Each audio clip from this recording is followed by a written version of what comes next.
السلام عليكم أصحابي سالي هاي وأنا سلامي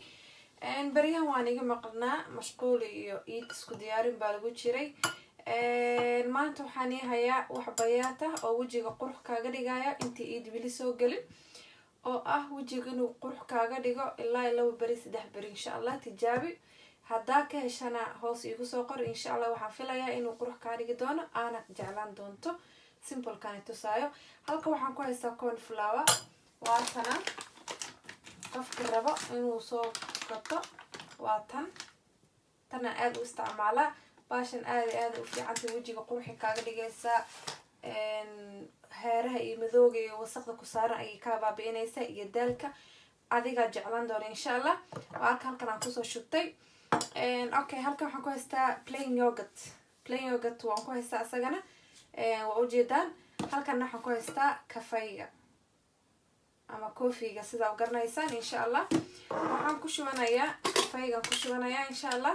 alaabtan inta ka dhiman maalmaha ka dhiman way soo galay laakiin insha Allah inta ka dhiman ayaa isku qurxinaysa insha Allah hal qaadi iyo bar ayaan ku darsaday alaabtan aad ayaa ka heli doontaa adiga ayaa jeclaan doona insha Allah waxaan ku darayaa hal qaada aywaatan way diyaarsan tahay iyo waxaan ku darayaa qaada kale 2 qaado markaan ku darto sinayaa isku dhex gelinaysa insha Allah waxay ka dhigaysaa qurux glowing ay ku siinaysaa intay ka dhiman tahay insha Allah intay soo galin adiga ba 2 bir quruxdaada laga sheekeen doona halka waxaan ku haystaa yogurtka ayaan darsan ku darayaa insha Allah waan ku dhex qasayaa yogurtka ayaa ku isticmaalaysa oo jidaan umaleyna waa plain yogurt meel walbana waa ka helaysaan okay marka ku dartid sana walaaqay waa inaad isdhexgelisaa marka hore ayada oo ku kordhisanaya maadaama ay adag tahay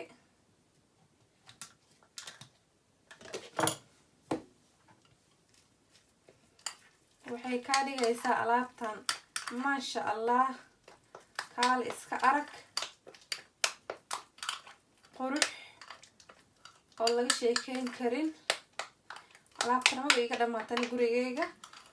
afarkinta diyaarsanayso ayaa hagaajisanaysa wajiga ayaa marsanaysa wax walba la isku qurxinaayo oo la isku cadeeyo guriga lagu ku yaalo uma baahnid waxyaalo kala banaanka soo gadatid oo la isku cadeynayo chemical ah aan ku kordhisanayaa maadaama ay kisto ay galeyda ku badan tahay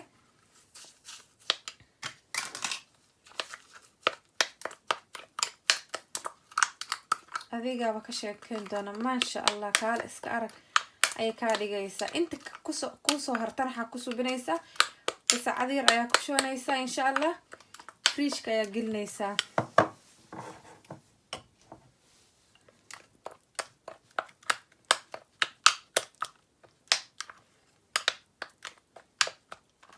waana aad isku dhex gelisaa ayada dhan kafeeyga ayada aad isku meel garayaan alaabtan lagama sheekeyn karabo sidii ka dhigaysa aniga imikan ayaa marsanayaa maadaama maanta dhan aan mashquul ahaa bariyana waxba ma soo gelinin isku diyaarinta iyo ayaan buuxsanaynay laakiin insha Allah inta wili ay soo gelina alaab badan ayaan soo gelinayaa oo jeedaan umaleynaysa kalarkiisa isku bedeshay maasha Allah bayaad ayay ka dhigaysaa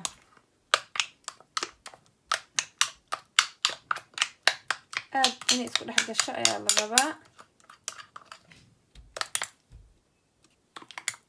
aad ay u qurux badan tahay maasha Allah alaabtan isku tijaabi asxaabay adiga ba ii mahad celin doontaa alaabo badan oo gabdho aan asxaab nahay iga soo codsadeen ayaa jiraan oo ay dhahay noo soo suubi indhaha hoostooda madow waxa bixinayo heeraha waxa bixinayo يدالك كل everything ونيسو قلنا إن شاء الله by tomorrow مشغول أيام يراها ويجن مركا إن شاء الله وجدان سيدان اسكو ناسين اسكو لحد لي السباي سيدا أديقو ما عرفت إلان عمل قصانيوس إلان بو أكشوال ويجي صح انتنا يا اسكو قبوجينيسا markii afurka aad diyaarsato jikada ku jirto ayaa inta qaad qab isku siinaysa lagama basheekeen karo qof walba waxa lagu dhahayaa hay iga dabagee maxaa isticmaashay saaxiibay marka alaabtan ka hilmaamin gacanta isku hay wajiga waa gacan ku hayn waxa subinaysa jirka meel walba marsanaysa insha Allah meel walba marsan kartaa qurux waa inuu marka وكوغو ملت غرينا مكوساس كوغو ملت غريا ايا مرنيسا ساسا ugu rugaysa gacmaha hoosh ayaa disha sooma marka waa inay shaqo laga qabto ana saa ugu rugtaa inta dhan hadii kaamid madow tahay saas ayaa ku daynaysa insha Allah marka wuxuu kuuga qalalayaa markuu kuuga qalalo after 15 minutes ayaa dhaqaysa adiga ayaa resultka markaas arki doono insha Allah aniga imikan ayaa marsanaya maadaama haday aan marin kan jikada ku jiro mashquul orod ku jiray iyo afur diyaarin marka hadda ayaan insha Allah marinaya marka markuu kugu qalalna tartiib waa iska dhaqaysa oo jeedinsa waa inuu kugu qalalaa ilaa iyo 15 minutes meelaha ku haysid marka marsanaysid waa inaad saa ugu rugto marka hore waa inaad saa dhahdid wasaqda marka ka bixayso adiga arki doona in yar mareysay ayaa waxa iska dareemaysa glowing yani waxaan ka wada qurux ayuu noqonayaa insha Allah waan iska dhaqaaya maadaama inii kale intusayay wajiga korka meel walba ayaa marinaysa وجدين صح gacanta intii yareed aan mariyay hadaa ku sidays cover ilaa 15 minutes kabak si quruxsan insha